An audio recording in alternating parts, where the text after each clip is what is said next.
आज का हमारा जो टॉपिक रहेगा वो किस पे रहेगा, प्लाज्मा मेम्ब्रेन के ऊपर रहेगा। इंपॉर्टेंट है आपके एग्जाम के पॉइंट ऑफ व्यू से, तो इसमें लिखें क्वेश्चन ये पूछा जाएगा, explain the ultra structure of plasma membrane और सेल मेम्ब्रेन। इसी को सेल मेम्ब्रेन के नाम से भी जानते हैं और इसी को हम लोग प्लाज्मा लेमा के नाम से भी जानते हैं, ठीक है।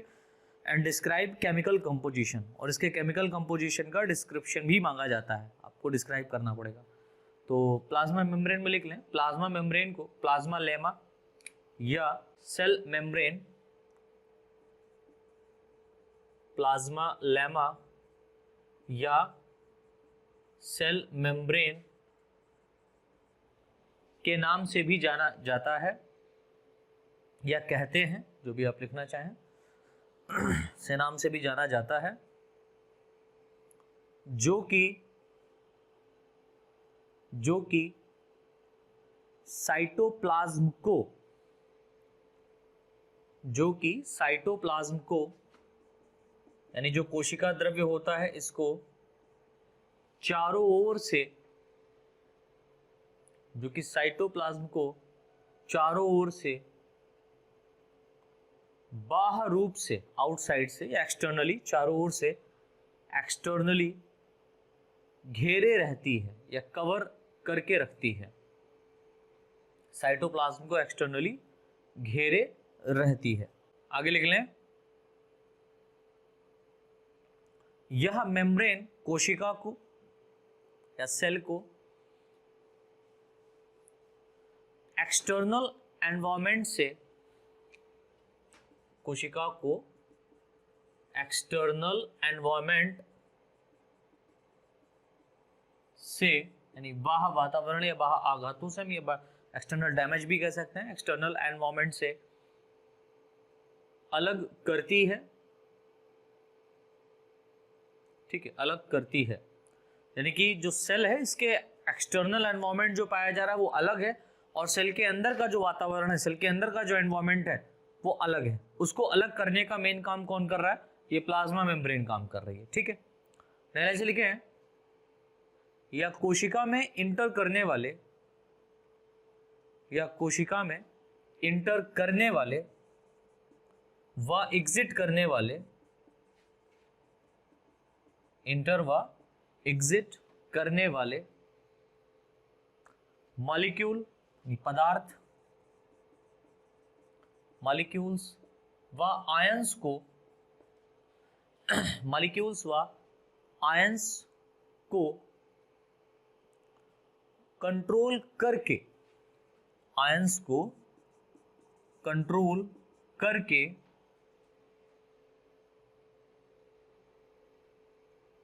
साइटोप्लाज्म व आउटर एटमॉस्फेयर में, साइटोप्लाज्मिक एटमॉस्फेयर लिख लो, साइटोप्लाज्मिक एटमॉस्फेयर व आउटर एटमॉस्फेयर, बाह्य वातावरण के बीच आयनिक कंसंट्रेशन को मेंटेन रखती है, आयनिक कंसंट्रेशन को मेंटेन रखती है। ये खास बात है। तो जो प्लाज्मा मेम्ब्रेन है, अब मान लीजिए ये एक सेल है, ठीक है, ये क्या है? एक सेल है, इसके अंदर न्यूक्लियस है। अब आपको पता है इसके अंदर क्या पाया जा रहा है? साइटोप्लाज्म पाया जा रहा है। साइटोप्लाज्म, सेल ऑर्गेनेल्स, इन सभी को ये मेम्ब्रेन जो होती है, प्लाज्मा मेम्ब्रेन, इसकी क्या करके रखती है बेटा? चारों तरफ से घेर के रखती है। पहला काम ये हो गया। दूसरा काम क्या हो गया कि साइटोप्लाज्म के अंदर का जो एटमॉस्फेयर है, एटीएम है, लाइक एटमॉस्फेयर, और साइटोप्लाज्म के या प्लाज्मा मेम्ब्रेन के बाहर का जो एटमॉस्फेयर है, इन दोनों के बीच में सेपरेशन रखती है। यानी कि साइटोप्लाज्मिक जो एटमॉस्फेयर है वो अलग रहेगा और आउटर एटमॉस्फेयर है वो अलग रहेगा। दूसरा पॉइंट हो गया, यानी कि इन दोनों एटमॉस्फेयर को एक दूसरे से अलग रखता है। अब आप कहेंगे सर वातावरण जो यहाँ पर एटमॉस्फेयर है, सेल का एटमॉस्फेयर कैसा? यार डेफिनेटली डिफरेंट होगा, क्योंकि इसके अंदर बहुत सारी एक्टिविटीज हो रही हैं। जो सेल के अंदर एक्टिविटीज हो सकती हैं वो आउटर एटमॉस्फेयर में खाली जगह पर नहीं हो सकती। इस बात को समझिए। अब बात आती है कि सर सेपरेट करने के बाद में इसके अंदर जो भी मॉलिक्यूल्स या आयंस होंगे वो कहां से आएंगे? तो बेशक है कि वो आयंस कहां से आते हैं? एटमॉस्फेयर से आते हैं। लेकिन इस एटमॉस्फेयर से इसके अंदर कैसे जाएंगे? With the help of food material. आप कोई भी खाना पीना खाते हैं उसकी सहायता से जाता है, या अगर आप यूनिसेल ऑर्गेनिज्म की बात करते हैं, एक कोशिकीय जंतुओं की बात करते हैं, एनिमल्स की बात करते हैं, तो वो तो डायरेक्ट एटमॉस्फेयर से ही अपना भोजन प्राप्त करते हैं ना, अपना फूड अपटेन करते हैं ना। तो ये जो प्लाज्मा मेम्ब्रेन है, ये प्लाज्मा मेम्ब्रेन आयंस व मॉलिक्यूल्स, आयंस व मॉलिक्यूल जो सब्सटेंस है उनको मेंटेन करती है। मान लो ये एक मॉलिक्यूल है C6H12O6, ठीक है, इसका कंसंट्रेशन इस कोशिका के अंदर कम हो गया, अब इसको इसका कंसंट्रेशन मेंटेन करना है, चाहिए इसको, तो जो C6H12O6 है ये फूड मटेरियल के द्वारा तोड़ा जाता है, फूड मटेरियल से ही प्राप्त होता है। मान लो एटमॉस्फेयर में, आउटर एटमॉस्फेयर में इसको ग्लूकोज पार्टिकल कहीं पर मिल गया, तो उस ग्लूकोज पार्टिकल को ये क्या करेगा? सेल मेम्ब्रेन से अंदर की ओर भेज देगा, क्योंकि बाहर एटमॉस्फेयर में ग्लूकोज की भरमार है, लेकिन सेल के अंदर ग्लूकोज नहीं है, ज्यादा कम है। क्यों कम है? क्योंकि इसको बहुत सारी different type of metabolic activity करनी होती है, तो डिफरेंट टाइप ऑफ एक्टिविटीज करने के लिए, मेटाबॉलिक एक्टिविटीज करने के लिए एनर्जी का दरकार होता है, तो वो एनर्जी यहाँ पर खत्म होता रहता है, और बाहर एटमॉस्फेयर में एनर्जी बनता रहता है with the help of food, मतलब फूड के फॉर्म में, है ना, स्टोर्ड होता रहता है। यहाँ पर जो प्रोसेस होता है उसको हम लोग बोलते हैं प्रकाश संश्लेषण, फोटोसिंथेसिस, ठीक है। तो इन दोनों के बीच का जो कंसंट्रेशन है उसको भी ये क्या करती है? मेम्ब्रेन मेंटेन करके रखती है, यानी कि कंसंट्रेशन को यहाँ पर बरकरार रखती है, कि ना ही तो ज्यादा अंदर कंसंट्रेशन जाएगा और ना ही बाहर कंसंट्रेशन रहेगा। दैट मीन्स अगर इसके अंदर कमी रहेगी तो इसको एटमॉस्फेयर से अंदर भेज दिया जाएगा, किसको? ग्लूकोज पार्टिकल को। अब ग्लूकोज पार्टिकल अगर ज्यादा हो गया तो ग्लूकोज पार्टिकल को एटमॉस्फेयर से बाहर से अंदर की ओर नहीं भेजा जाएगा। क्यों? क्योंकि इसके अंदर पर्याप्त ग्लूकोज पार्टिकल है, और ये मेंटेन कर रहा है कौन? Plasma membrane. और इस प्लाज्मा मेम्ब्रेन को आदेश दे रहा है कौन? इस ये पीछे बैठे हुए साहब जिनका नाम है न्यूक्लियस, ठीक है। चलो, तो ये तो हमारा प्लाज्मा मेम्ब्रेन का कुछ खास बात हो गया। अब क्वेश्चन आपका आता है कि ultra structure of plasma membrane, यानी कि इसके बारे में आपको लिखना है, देन इसके बारे में बनाना है, देन इसका डायग्राम आपको बनाना पड़ेगा। तो पहले लिख लेते हैं इसमें, तो हेडिंग डाल दीजिए ultra structure of plasma membrane. तो इसके अंतर्गत लिखे हैं प्लाज्मा मेम्ब्रेन 75 एंगस्ट्रॉम, 50 एंगस्ट्रॉम मोटी, दैट मीन्स थिक, 75 एंगस्ट्रॉम मोटी होती है, लेकिन डिफरेंट कोशिकाओं में यह डिफरेंट जो सेल्स हैं उनकी हम लोग अगर बात करें तो उसमें यह 75 से 215 एंगस्ट्रॉम, 215 एंगस्ट्रॉम तक हो सकती है।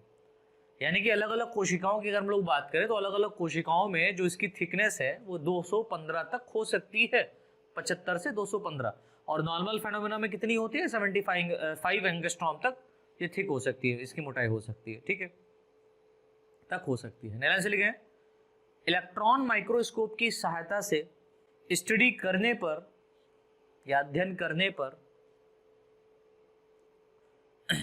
करने पर यह प्लाज्मा मेम्ब्रेन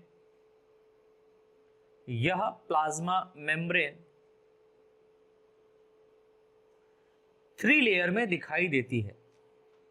यह प्लाज्मा मेम्ब्रेन 3 लेयर में दिखाई देती है, यानी कि आप जब इसको इलेक्ट्रॉन माइक्रोस्कोप में देखेंगे तो प्लाज्मा मेम्ब्रेन 3 लेयर में डिवाइड रहती है, जिसमें पहली लेयर जो होती है वो बाहर की ओर होती है और वो प्रोटीन की लेयर होती है। तो लिख लीजिए, पहला यहाँ पर लिखें 3 लेयर में डिवाइड रहती है या 3 लेयर में दिखाई देती है। नंबर 1 आउटसाइड की ओर, 20 एंगस्ट्रॉम की या आउटसाइड की ओर 20 एंगस्ट्रॉम का प्रोटीन लेयर होता है। नंबर 2 मध्य में, मिडिल पार्ट में या मिडिल में, मध्य में 35 एंगस्ट्रॉम का फॉस्फोलिपिड का लेयर होता है। फॉस्फोलिपिड्स का लेयर होता है। तथा नंबर 3, सबसे अंदर की ओर, इनर साइड, सबसे अंदर की ओर पुनः अगेन 20 एंगस्ट्रॉम का प्रोटीन लेयर होता है। अगर आप देखेंगे तो बाहर की ओर, सबसे बाहर की ओर अगर आप आउटसाइड देखें तो इस आउटसाइड में 20 एंगस्ट्रॉम का एक प्रोटीन कवरिंग पाई जा रही है, एक प्रोटीन लेयर यहां पर पाई जा रही, राइट। इसके ठीक नीचे अगर आप देखें तो इसके ठीक नीचे आपको यहां पर इस तरीके से फॉस्फोलिपिड्स की लेयर पाई जाती हुई दिखाई देगी, लाइक दिस। इस तरीके से यहां पर अगर आप देखेंगे तो फॉस्फोलिपिड, और ये फॉस्फोलिपिड जो लिपिड होते हैं ये वाटर हिटिंग मॉलिक्यूल्स होते हैं, यानी कि ये जल विरोधी होते हैं। इसी कारण आप देखते हैं, आप फैट को या ऑयल ड्रॉप को जैसे ही वाटर में डालते हैं वहां पर एक ऑयल का एक अलग से ही ड्रॉप वाटर के अंदर दिखाई देने लगता है। क्यों? क्योंकि इसका जो हेड वाला रीजन होता है ये चारों तरफ से आपस में घेर करके इस तरीके से, लाइक दिस, पानी की तरफ जो है ना इस तरीके से आ जाता है, जिससे डिसॉल्व नहीं हो पाता, ठीक है। और एक बीच में हम ये कह सकते हैं इस तरीके से सर्कुलर स्ट्रक्चर बन जाता है, राइट। मतलब हेड वाला रीजन पानी की तरफ आता है, सॉरी, इस तरीके से बनाइएगा, और टेल वाला रीजन अंदर की तरफ चला जाता है, जिससे यहाँ पर क्या होता है, एक सेंट्रल, या हम देख पाते हैं कि फैट का या ऑयल का एक मॉलिक्यूल हमको दिखाई देने लगता है ड्रॉप के फॉर्म में, ठीक है। ऐसा क्यों होता है? क्योंकि इसका जो हेड रीजन होता है ये वाटर हेटिंग होता है, दैट मीन्स ये जल विरोधी होता है, और जो टेल वाला रीजन होता है ये जल प्रेमी होता है। तो जो हेड वाला रीजन है वो क्या होता है, पानी की तरफ आ जाता है, और टेल वाला रीजन अपने छुप जाता है, ठीक है। जिससे क्या होता है, एक ड्रॉप फॉर्म में स्ट्रक्चर बन जाता है। तो यहाँ पर आप देखेंगे जो मेम्ब्रेन है ये डिसॉल्व नहीं होती है वाटर में इजिली, राइट। तो यहाँ पर आप देख रहे हैं तो इसके ठीक नीचे आपको 35 एंगस्ट्रॉम की इस तरीके से क्या दिखाई देगी, फॉस्फोलिपिड की लेयर दिखाई देगी, फॉस्फोलिपिड्स की लेयर दिखाई देगी।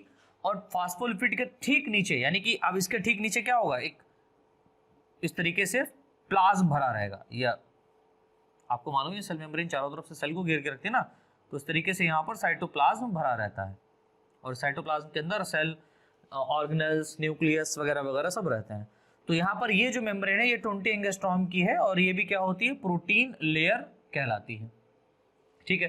तो अगर हम इसके कंपोजिशन की बात करें तो हम यहाँ पर देखते हैं कि सबसे बाहर की ओर प्रोटीन होता है, बीच में फॉस्फोलिपिड होता है, और उसके ठीक नीचे क्या होता है, एक और प्रोटीन का लेयर पाया जाता है। जिस कारण अगर हम बात करते हैं प्लाज्मा मेम्ब्रेन की, तो प्लाज्मा मेम्ब्रेन को जब हम अल्ट्रा स्ट्रक्चर यानी कि इलेक्ट्रॉन माइक्रोस्कोप से देखते हैं, इसका अल्ट्रा स्ट्रक्चर देखते हैं, तो उसमें 3 लेयर हमको दिखाई देती हैं, ठीक है। जिसमें पहली लेयर प्रोटीन की, उसके ठीक नीचे फॉस्फोलिपिड की, और फिर प्रोटीन की लेयर पाई जाती है। इतना समझ में आया? चलिए नए लाइन से लिखें, प्लाज्मा मेम्ब्रेन में बाहर की ओर तथा अंदर की ओर, outside and inner side, plasma membrane में बाहर की ओर तथा अंदर की ओर 20 एंगस्ट्रॉम की प्रोटीन मॉलिक्यूल की लेयर पाई जाती है।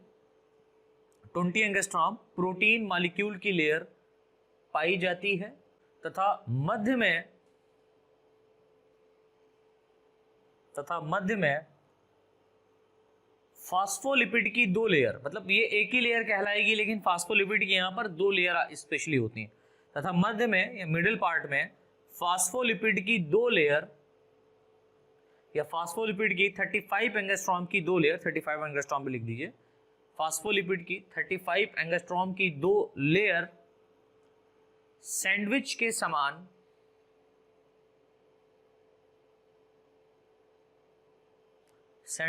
समान स्थित होती है या अरेंज होती है। ये 2 लेवल में आप देख पाएंगे यहाँ पर फॉस्फोलिपिड 35 एंगस्ट्रॉम में पाया जा रहा है, ठीक है। नए लाइन से लिखे, एक साइंटिस्ट हैं जिनका नाम है रॉबर्टसन। इन्होंने एक मत दिया, एक अपना एक्सप्लेनेशन किया, क्या किया लिख लें। रॉबर्टसन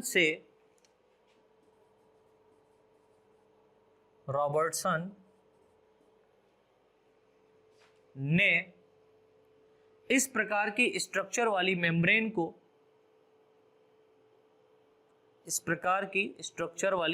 को, यानी कि जहां पर आपको प्रोटीन, लिपिड और प्रोटीन का कंपोजिशन मिल रहा है, तो रॉबर्टसन एक साइंटिस्ट थे, इन्होंने इस प्रकार की स्ट्रक्चर वाली मेम्ब्रेन को यूनिट मेम्ब्रेन कहा।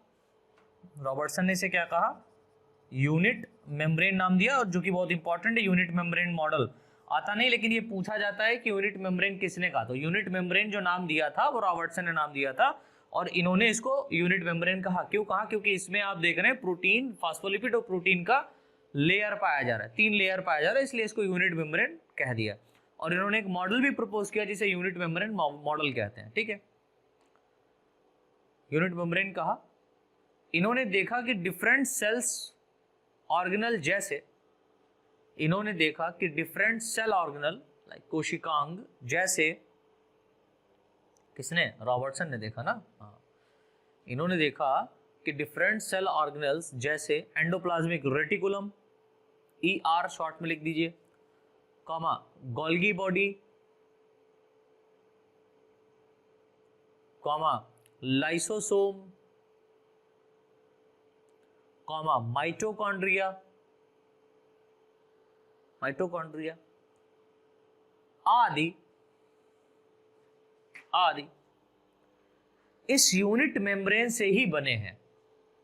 अच्छा, हाँ, माइटोकॉन्ड्रिया आदि इस यूनिट मेम्ब्रेन से ही बने हैं। ठीक है, तो ये बात बहुत इंपॉर्टेंट है कि रॉबर्टसन ने ये बात कही कि जो जितने भी सेल ऑर्गेनल्स पाए जा रहे हैं कोशिका के अंदर, वो यूनिट मेम्ब्रेन से ही मिलकर के बने होते हैं, या यूनिट मेम्ब्रेन से ही उनका क्या हुआ? इजाद हुआ है।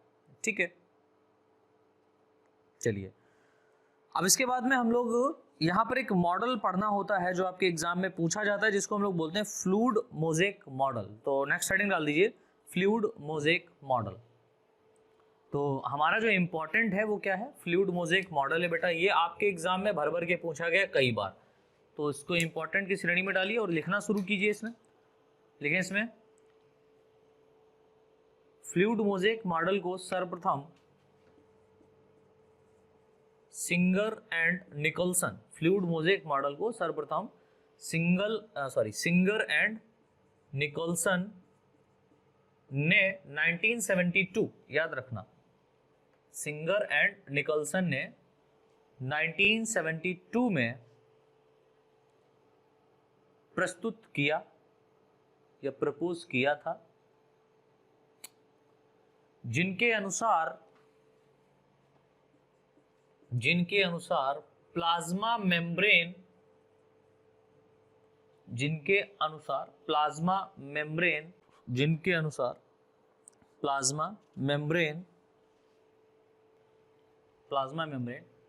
क्वासी फ्लूइड मेम्ब्रेन,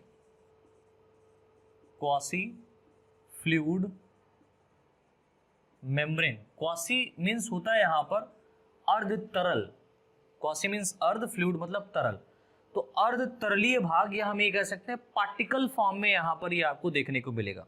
ठीक है, तो अर्ध तरल भाग या अर्ध तरल मेम्ब्रेन क्वासी फ्लूइड स्ट्रक्चर होती है, क्वासी फ्लूइड स्ट्रक्चर होती है,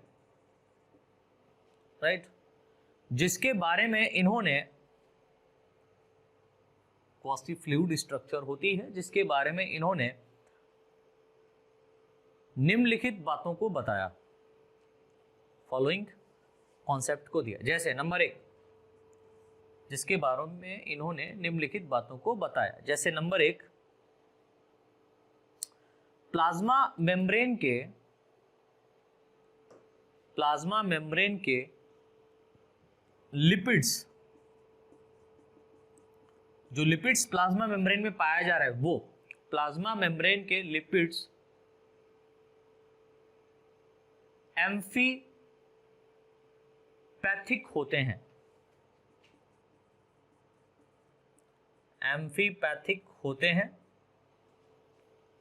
अर्थात इनमें एम्फीपैथिक कहने का मतलब क्या होता है, अर्थात इनमें हाइड्रोफोबिक तथा हाइड्रोफिलिक व हाइड्रोफिलिक।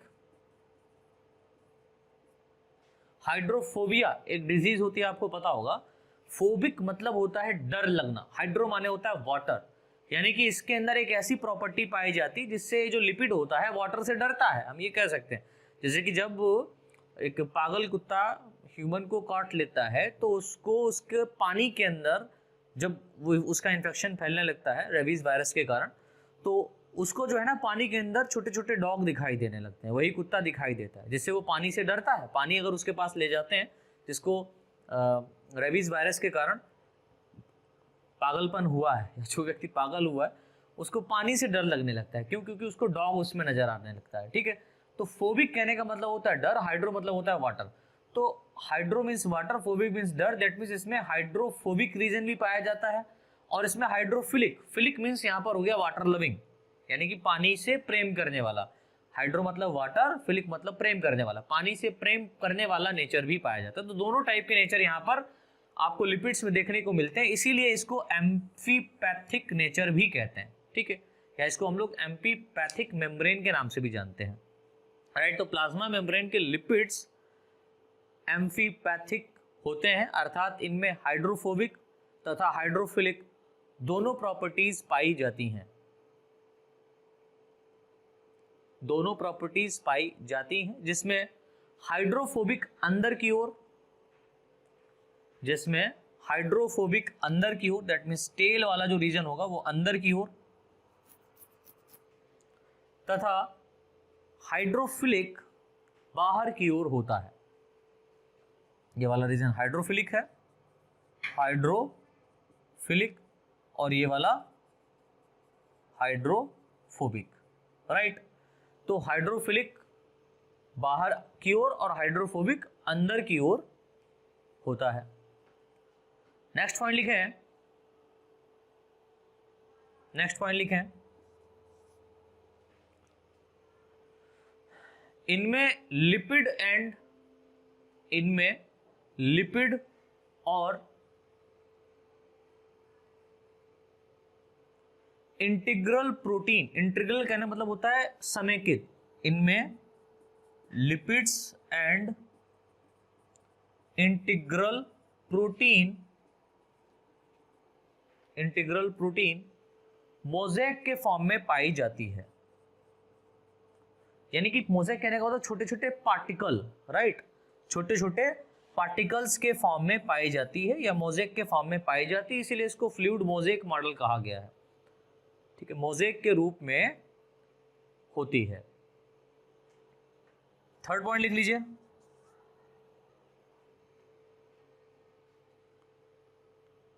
इनमें या इसमें नॉन कोवैलेंट, इसमें नॉन कोवैलेंट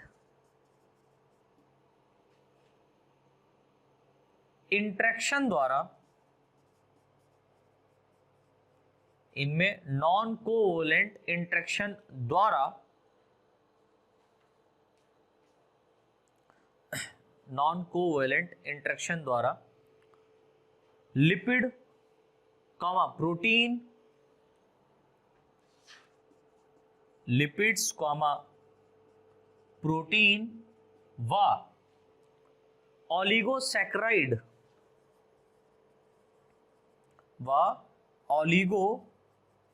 सैकराइड्स, यानी शुगर के बहुत सारे पॉलीमर पाए जा रहे हैं यहां पर, ठीक है।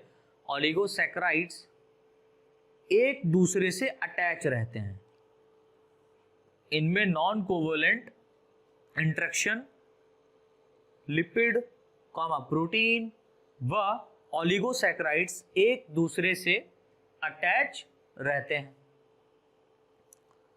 अगला पॉइंट लिख लीजिए, लिपिड एंड प्रोटीन मॉलिक्यूल्स, अगला पॉइंट लिखें, lipids and protein molecules, lipid layer में, lipid and protein molecules lipid layer में लेटरल मूवमेंट कर सकती हैं, लिपिड लेयर में लेटरल मूवमेंट कर सकती, यानी कि यहां पर जो लिपिड और जो प्रोटीन मॉलिक्यूल्स हैं इनके बीच में लेटरली मूवमेंट हो सकता है। जैसे कि आप समझिए यहां पर ये प्रोटीन मॉलिक्यूल पाया जा रहा है, इसके नीचे ये प्रोटीन लेयर पाया जा रहा है, राइट। अब इसके नीचे आप देख रहे हैं यहां पर ये लिपिड पाया जा रहा है, ये क्या पाया जा रहा है, लिपिड का बेटा लेयर पाया जा रहा है, ये राइट। अब ये जो लिपिड का लेयर है ये क्या करेगा, ये लेटरली मूवमेंट कर सकता है, यानी कि यहां से ये वाला जो मान लो लिपिड वाला पोर्शन है, लिपिड वाला मॉलिक्यूल है, ये लेटरली मूवमेंट करके यहां पहुंच सकता है, ये वाला यहां आ सकता है, ये वाला यहां जा सकता है, समझ रहे हो। तो ये क्या कर रहे हैं, लेटरली मूवमेंट कर रहे हैं लेटरल सरफेस पर, राइट। और लेटरली ही नहीं बल्कि ये दो लिपिड मॉलिक्यूल्स के बीच में भी क्या हो सकता है, चेंजेस हो सकता है। दैट मींस ये वाला यहां आ सकता है, ये वाला यहां जा सकता है, समझ रहे हैं। तो लेटरली भी मूवमेंट होता है और लॉन्गिट्यूडनली भी मूवमेंट हो सकता है। तो क्या लिखा, lipids and protein molecules laterally movement करते हैं, सकते हैं या सकती हैं। आगे लिखे लिपिड मॉलिक्यूल्स में इंट्रामॉलिक्यूलर मूवमेंट भी होती है। अब यहां पर जो लिपिड के पार्टिकल पाए जा रहे हैं ऊपर और नीचे मिडिल में है, तो इंट्रामॉलिक्यूलर दैट मींस ये बीच में भी क्या कर सकते हैं, आपस में चेंज हो सकते हैं, ऊपर वाला नीचे, नीचे वाला ऊपर जा सकता है।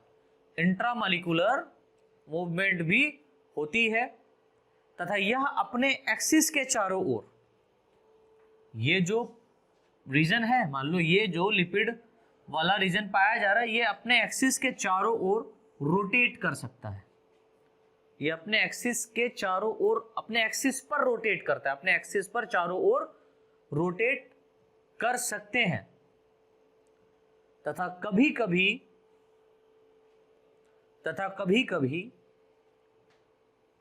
यह molecule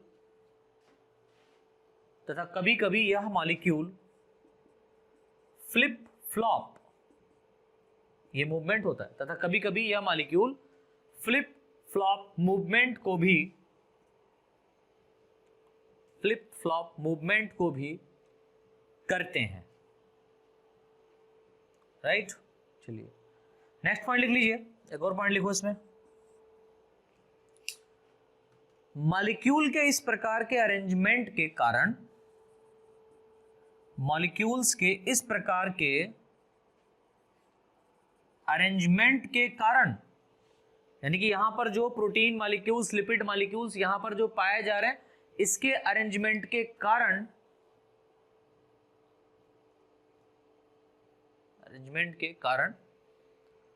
enzyme and antigenic glycoproteins के, एंजाइम्स एंड एंटीजेनिक ग्लाइकोप्रोटीन के, एंजाइम और एंटीजेनिक ग्लाइकोप्रोटीन के एक्टिव साइड मेम्ब्रेन की, आपको पता है इसमें एक्टिव और पैसिव दोनों टाइप का मूवमेंट हो सकता है, एक्टिव साइड मेम्ब्रेन की, आउटर सरफेस पर होते हैं, आउटर सरफेस पर होते हैं, यानी कि यहां पर जो एंजाइम्स पाए जा रहे हैं और जो एंटीजेनिक ग्लाइकोप्रोटीन पाए जा रहे हैं। अब देखिए एंजाइम और एंटीजेनिक ग्लाइकोप्रोटीन का बहुत बड़ा रोल होता है। अब ऐसा नहीं है कि सेल के अंदर जो भी चाहे वो मुंह उठा करके चला आए, समझ रहे हैं। सेल के अंदर वही मॉलिक्यूल आएगा जिसको सेलेक्ट किया जाएगा, because cell membrane are the selectively permeable membrane. क्योंकि ये सेलेक्टिवली परमिएबल मेम्ब्रेन इसीलिए कही गई है कि ये आउटसाइड के एटमॉस्फेयर में, बाहरी वातावरण में जो हो सकता है उसी को ही सेल के अंदर लाया जाता है, बाकी सेल के अंदर नहीं आता है। जैसे ग्लूकोज पार्टिकल है उसको लाना है, अंदर आ जाएगा। आप NaCl है उसको ला सकते हैं, कुछ अमाउंट में आ सकता है। लेकिन अगर आप कहें कि अदरवाइज और भी कोई मॉलिक्यूल्स हैं जो हमारे बॉडी के लेवल पर नहीं है, लेकिन उनको अगर आप सेल के अंदर लेकर के आए तो नहीं आएगा। क्यों? क्योंकि वो इसको सेलेक्ट नहीं करेगा। और ये जो सिलेक्शन और रिजेक्शन का काम है ये एंजाइम्स और एंटीजेनिक ग्लाइकोप्रोटीन्स करती हैं। और एंजाइम और एंटीजेनिक ग्लाइकोप्रोटीन कहाँ पर होती हैं? एक्टिव साइड, यानी कि मेम्ब्रेन का जो एक्टिव साइड होता है वहां पर उसके आउटर सरफेस पर पाई जाती हैं। ठीक है, नेक्स्ट पॉइंट लिख लीजिए। नेक्स्ट है एक सेमी फ्लूइड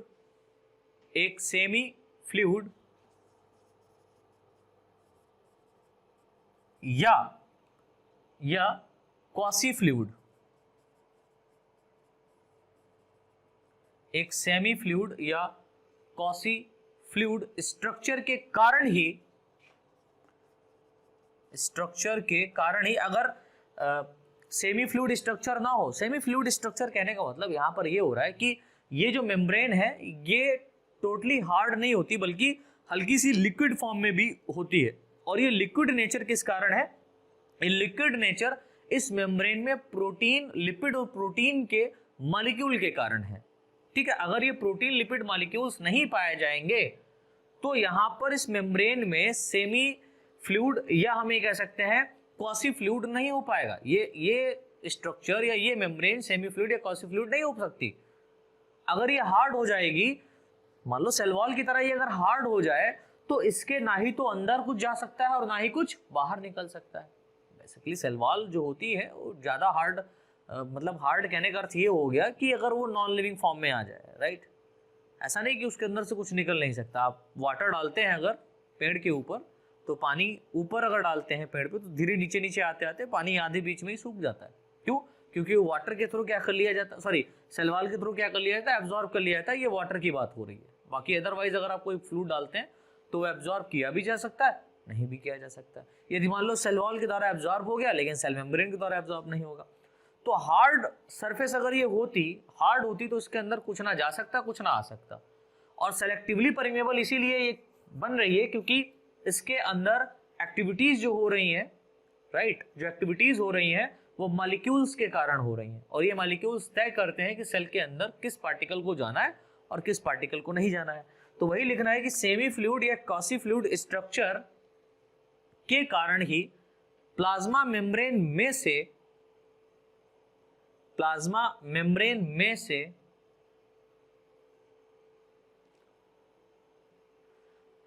लार्ज मॉलिक्यूल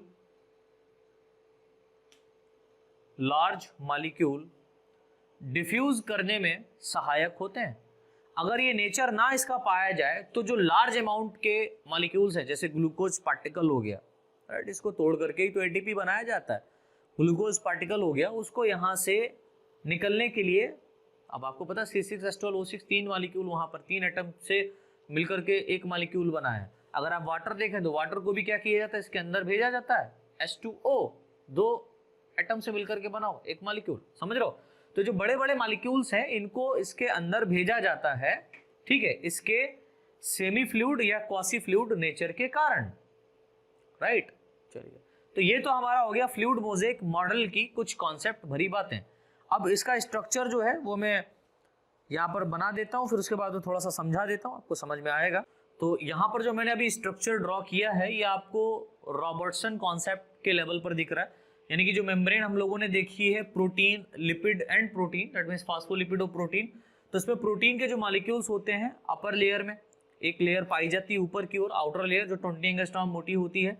इसके ठीक नीचे अगर आप देखें तो फास्फोलिपिड की लेयर पाई जाती है जो 35 एंगस्ट्रॉम मोटी होती है, और उसके ठीक नीचे अगर आप देखें तो प्रोटीन लेयर पाई जाती है जो कि 20 एंगस्ट्रॉम मोटी होती है।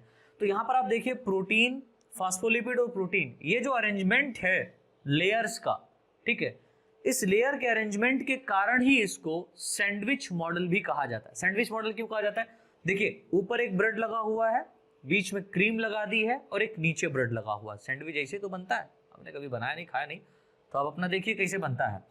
तो यहाँ पर दो लेयर प्रोटीन का पाया जा रहा है और बीच में एक और लेयर पाया जा रहा है, बिल्कुल सैंडविच की तरह। इसी कारण इसको सैंडविच मॉडल भी कहा जाता है, या हम इसको क्या बोलेंगे, प्रोटीन लिपिड प्रोटीन मॉडल। और प्रोटीन लिपिड प्रोटीन मॉडल ये सबसे पहले बताया था किसने?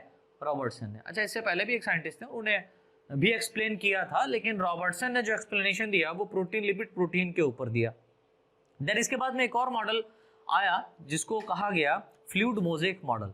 तो फ्लूइड मोज़ेक मॉडल के आधार पर अगर हम लोग इसका अल्ट्रा स्ट्रक्चर देखेंगे मेम्ब्रेन का, तो उसमें देखेंगे कि जो प्रोटीन पार्टिकल्स होते हैं, राइट, जो प्रोटीन पार्टिकल्स होते हैं वो फास्फोलिपिड के अंदर क्या होते हैं, एम्बेडेड होते हैं। कुछ ऐसी प्रोटीन पार्टिकल्स होती हैं जो फास्फोलिपिड के ऊपर ही रहती हैं, कुछ ऐसे प्रोटीन पार्टिकल होते हैं जो फास्फोलिपिड के अंदर आधे धसे होते हैं, और कुछ ऐसे प्रोटीन पार्टिकल्स होते हैं जो फास्फोलिपिड के बिल्कुल ही अंदर एम्बेडेड होते हैं। दैट मींस इनके एम्बेडेड होने से यहाँ पर एक पोर क्रिएट हो जाता है, एक छिद्र बन जाता है मेम्ब्रेन में, हम ये कह सकते हैं। तो यहाँ पर किस तरीके से वो अरेंजमेंट है वो हम लोग देख लेते हैं फटाफट। तो ये जो स्ट्रक्चर बना हुआ बेटा, ये है हमारा फ्लूइड मोज़ेक मॉडल। क्या है? Fluid mosaic model. अब इस फ्लूइड मोज़ेक मॉडल में कुछ खास बात है। आपको पता है कि यहाँ पर फास्फोलिपिड और प्रोटीन का बाइलेयर पाया जाता है, मतलब प्रोटीन की 2 लेयर पाई जाती हैं और फास्फोलिपिड की 1 लेयर पाई जाती है प्रोटीन के लेयर के बीच में, राइट। अगर आप अल्ट्रा स्ट्रक्चर फॉर्म में देखेंगे तो यहाँ पर ये फास्फोलिपिड क्या है, इस तरीके से अरेंज रहता है मिडिल पोर्शन में, राइट। तो सेंट्रल की तरफ बाईमॉलिक्यूलर लिपिड लेयर क्या होता है बेटा, पाया जाता है यहाँ पर, राइट। ये यहाँ पर हमारा अरेंज है बाईमॉलिक्यूलर लिपिड। बाई मतलब दो लेयर के क्या है, 2 लिपिड के लेयर यहाँ पर क्या पाए जा रहे हैं, अरेंज है। जिसमें आपको पता है बाहर की ओर इसका हाइड्रोफिलिक रीजन होता है, बाहर की तरफ क्या होता है, हाइड्रोफिलिक रीजन, और जो अंदर की तरफ है ये कहलाता है हाइड्रोफोबिक रीजन, राइट। तो ये तो लिपिड की खास बात हो गई। अब देखिए यहाँ पर जो प्रोटीन का लेयर होता है वो एक्चुअल में प्रोटीन का लेयर होता किस तरीके से अरेंज है उसको समझना है। तो अगर आप प्रोटीन का लेयर यहाँ पर देखेंगे तो प्रोटीन का लेयर यहाँ पर पूरी तरीके से कवर करके नहीं रखता फास्फोलिपिड को। एक्चुअल में होता क्या है कि जो प्रोटीन का लेयर होता है वो इस फास्फोलिपिड के ऊपर अरेंज रहता है और इसके अंदर भी एम्बेडेड रहता है। मींस यहाँ पर अगर हम प्रोटीन के अरेंजमेंट को देखें तो प्रोटीन का अरेंजमेंट 3 तरीके से यहाँ पर हो सकता है। कितने तरीके से हो सकता है? 3 तरीके से। तो पहला यहाँ पर जो फेज है, पहला तरीका जो है, प्रोटीन क्या होगा, इस फास्फोलिपिड के लेटरल सरफेस पर अरेंज रहता है, ऊपर की ओर क्या होगा बेटा, अरेंज होगा। अगर फास्फोलिपिड के ऊपर की ओर ये अरेंज रहता है तो ऐसी प्रोटीन जो लिपिड के अंदर एक्सटेंड नहीं है या लिपिड के अंदर एम्बेडेड नहीं है उसको हम लोग बोलते हैं एक्सट्रिंसिक या पेरिफेरल प्रोटीन। तो यहां पर पहली प्रोटीन जो अरेंजमेंट होगा प्रोटीन का वो किस तरीके का हो सकता है, एक्सट्रिंसिक होता है। एक्सट्रिंसिक कहने मतलब बाहर की ओर, या पेरिफेरल मतलब फास्फोलिपिड के चारों ओर, राइट। फास्फोलिपिड के चारों ओर ये क्या पाई जा रही है, एक्सट्रिंसिक प्रोटीन लेयर पाई जा रही है। अब वहीं पर थोड़ी दूर अगर आप चल करके देखें तो प्रोटीन जो होती है, इस प्रोटीन का मॉलिक्यूल थोड़ा सा क्या होता है, इस लिपिड की लेयर के अंदर एम्बेडेड हो जाता है। ऐसा प्रोटीन जो फास्फोलिपिड के लेयर में थोड़ा सा यदि एम्बेडेड होता है तो उसको हम लोग बोलते हैं इंटीग्रल प्रोटीन। ऐसी प्रोटीन जो फास्फोलिपिड में, हाफ फास्फोलिपिड में है और हाफ रीजन क्या है, बाहर की ओर पाया जा रहा है, उसको हम लोग बोलते हैं इंटीग्रल प्रोटीन, राइट। अब इस फास्फोलिपिड में कुछ ऐसी भी प्रोटीन होती है जो पूरी फास्फोलिपिड को क्या कर देती है, क्रॉस कर देती है। दैट मींस पूरी तरीके से वो फास्फोलिपिड में एम्बेडेड होती है। जो पूरी तरीके से फास्फोलिपिड में एम्बेडेड होती है उसको हम लोग बोलते हैं इंट्रिंसिक प्रोटीन। इसको हम लोग क्या बोलते हैं, इंट्रिंसिक, और जो बाहर की ओर है उसको एक्सट्रिंसिक, और जो बीच में है यानी आधा लिपिड में है और आधा प्रोटीन के बाहर है उसको हम लोग इंटीग्रल प्रोटीन कहेंगे। तो सबसे अंदर की ओर यानी कि जो अंदर की ओर लिपिड को भेजती हुई साइटोप्लाज्म में भी जा रही है और बाहर की ओर भी थोड़ा सा निकल रही है, उसको हम लोग बोलते हैं इंट्रिंसिक प्रोटीन। और जो इंट्रिंसिक प्रोटीन है इसके कारण यहाँ पर प्लाज्मा मेम्ब्रेन में एक पोर क्रिएट हो जाता है, छिद्र क्रिएट हो जाता है। इसी पोर के कारण जो मॉलिक्यूल्स होते हैं, जो लार्जर अमाउंट में मॉलिक्यूल होते हैं, उनको प्लाज्मा मेम्ब्रेन के अंदर, मतलब प्लाज्मा मेम्ब्रेन से भेजते हुए, प्लाज्मा मेम्ब्रेन से होते हुए साइटोप्लाज्म के अंदर, और साइटोप्लाज्म से कुछ मॉलिक्यूल्स को बाहर की ओर निकाला जाता है। इतना समझ में आया? चलिए अब खास बात देखिए कि जो इस प्लाज्मा मेम्ब्रेन की एक्टिव साइड फेज होती है, एक्टिव साइड फेज कहने का मतलब होता है आउटसाइड, बाहर की ओर जो साइड होती है, उस साइड पर कुछ प्रोटीन या हम ये कह सकते हैं कुछ एंजाइम्स या ग्लाइकोप्रोटीन्स पाई जाती है। क्या पाई जाते हैं? एंजाइम्स या ग्लाइकोप्रोटीन्स पाए जाते हैं। तो यहां पर जो एंजाइम्स हैं वो ऊपर की ओर कहाँ होंगे, एक्टिव फेज में पाए जाएंगे। और ये एंजाइम्स और जो यहाँ पर ग्लाइकोप्रोटीन है, ये ग्लाइकोप्रोटीन ये तय करेंगी, ये जांचेंगी, ये बाहरी मॉलिक्यूल्स जो आउटसाइड से सेल के अंदर आने वाला मॉलिक्यूल है उसके नेचर को समझेंगी, और नेचर को समझने के बाद में ही क्या करते हैं, इसको अंदर की ओर एंट्री देते हैं। तो यहाँ पर आपको ग्लाइकोप्रोटीन के ऊपर, दैट मींस हम ये कह सकते हैं कि जो लिपिड मॉलिक्यूल है, इस लिपिड मॉलिक्यूल के ऊपर भी आपको यहाँ पर ग्लाइकोप्रोटीन अरेंज मिल जाएगी, और प्रोटीन के ऊपर भी क्या होता है, ग्लाइकोप्रोटीन और एंजाइम्स आपको मिल सकता है। तो यहाँ पर sugar chain of glycoprotein and enzymes क्या होते हैं, प्रेजेंट होते हैं। अच्छा, एंजाइम्स यहाँ पर मैंने नहीं लिखा सर, ग्लाइकोप्रोटीन लिखा। तो ग्लाइकोप्रोटीन जो होती हैं, या हम ये कह सकते हैं जो प्रोटीन्स होते हैं वही क्या होते हैं, एंजाइम्स में तब्दील हो जाते हैं, चेंज हो जाते हैं, राइट। तो यहाँ पर एंजाइम्स क्या होंगे, बदल जाएंगे। जैसे मान लीजिए कोई फॉरेन जीन यहाँ पर आने वाला है, या सेल के अंदर जाने वाला है, कोई मतलब प्रोटीन जाने वाली है, ये प्रोटीन अलग है, राइट। सेल के अंदर प्रोटीन बनेगी, और उस प्रोटीन को बनाने के लिए एनर्जी चाहिए। तो कोई प्रोटीन मॉलिक्यूल अगर मान लीजिए सेल के अंदर एंट्री करता है, तो पहली बात तो उसको बाहर से निपटना पड़ेगा। बाहर बहुत सारे मॉलिक्यूल्स पाए जा रहे हैं, ग्लाइकोप्रोटीन की चेन है, sugar of glycoprotein chain, right, and enzymes, there many enzymes यहाँ पर प्रेजेंट है। वो क्या करेंगे, सेलेक्ट करेंगे, और सेलेक्ट करके क्या करते हैं, सेल के अंदर एंट्री देते हैं।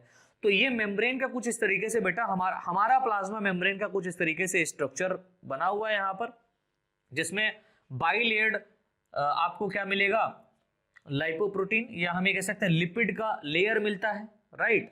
देन उसके बाद में यहाँ पर 20 एंगस्ट्रॉम के आसपास अपर रीजन एंड लोअर रीजन पर प्रोटीन भी देखने को मिलता है।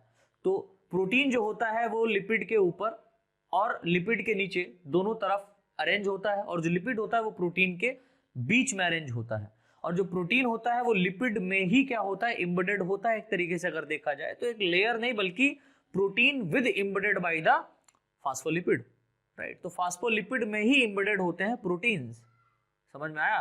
तो ये जो मॉडल है, ये मॉडल हमारा है फ्लूइड मोज़ेक मॉडल, और फ्लूइड मोज़ेक मॉडल के ठीक नीचे आप ये जो थ्योरी लिखाई मैंने उसके नीचे आप ये डायग्राम बना सकते हैं। अब इसके बाद में जो हमारा इंपॉर्टेंट स्ट्रक्चर या इंपॉर्टेंट फंक्शन, या हम ये कह सकते हैं इंपॉर्टेंट टॉपिक है, वो प्लाज्मा मेम्ब्रेन के फंक्शन के ऊपर है, राइट।